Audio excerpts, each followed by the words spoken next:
មេរៀនទី11អក្សរដផ្សំជាមួយនឹងស្រៈដអាដាដអេដេដអីដីដអឺដឺដអឺដឺដអូដូដអូដូ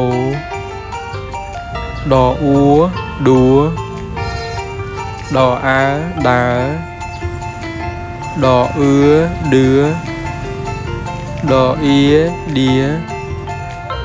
ដអេដេដអែដែរដអៃដៃ